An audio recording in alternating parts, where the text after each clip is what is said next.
Menurut pendapat Bapak di Jawa Tengah melihat fenomena kartu tani bagaimana Pak? Kalau fenomena kartu tani ini bukan semakin memudahkan kepada petani untuk mendapatkan pupuk, tetapi justru semakin mempersulit. Karena pertama, kartu tani ini kan bersyarat. Bersyaratnya harus ada uang saldo di bank. Dan kemudian juga dari sisi teknis yang terkait dengan kartu tani ini kan penggunanya kan rata-rata adalah petani yang kolonial. Petani kolonial itu yang usianya di atas 50 tahun.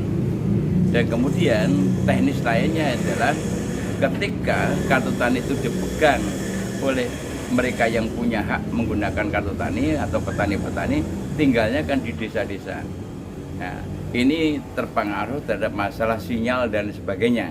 Ini juga masalah teknis. Belum masalah-masalah lainnya.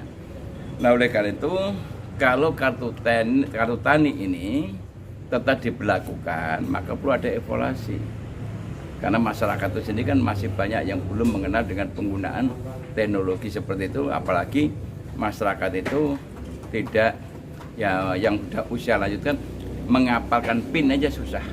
Kira-kira seperti itu. Jadi menurut saya dengan pola kartu tani lebih baik dihapuskan saja supaya pupuk itu tepat sasaran, ya langsung aja kepada desa dan menjadi tanggung jawab dari para desa dan kelompok tani di desa itu akan jauh lebih terkontrol. Karena pupuk subsidi dengan menggunakan kartu tani kan tujuannya adalah untuk meningkatkan produksi tanaman pangan. Tapi karena ini sudah juga dibuat kebijakan hanya urea, justru menurut saya urea ini justru malah harus mulai dikurangi, diganti dengan pupuk organik. Pupuk organik ini yang harus dikedepankan, bukan ureanya.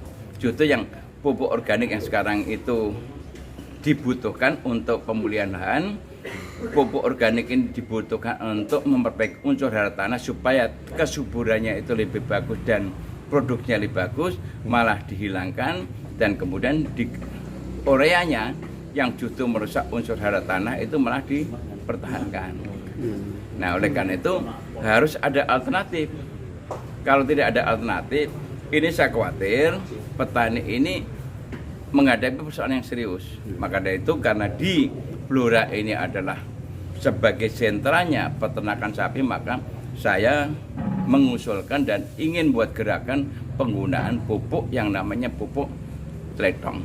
Ini harus kita budayakan, karena pemerintah ini sejalan dengan pemerintah, karena pemerintah ini kan sudah cukup lama memberikan program kepada petani yang namanya program UPO, unit pengolahan pupuk organik, yang tujuannya adalah diberikan kepada masyarakat petani peternak yang outputnya itu adalah memproduksi pupuk organik. Tapi kita lupa bahwa pupuk yang dibuat oleh petani ini tidak bisa diedarkan karena tidak ada uji labnya, tidak ada sertifikatnya, dan tidak ada izin edarnya.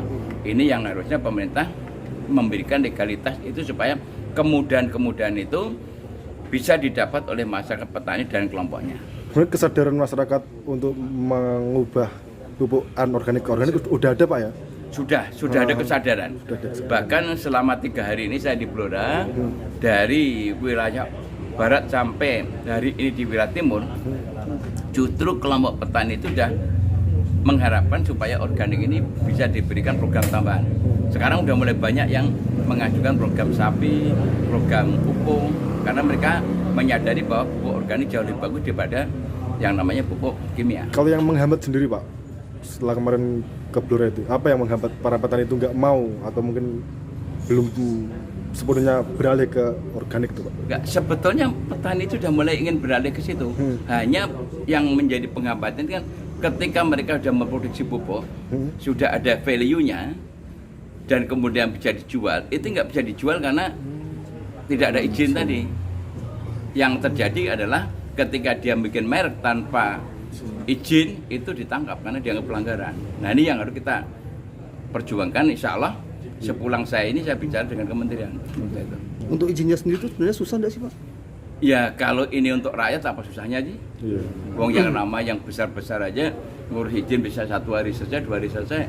Kalau rakyat apa salahnya? Tinggal kemauan aja. Kemauan kita bantu rakyat serius atau tidak. Kalau serius ya bisa diselesaikan dalam waktu singkat. Tapi kalau nggak serius ya dibiarkan seperti ini kan begitu.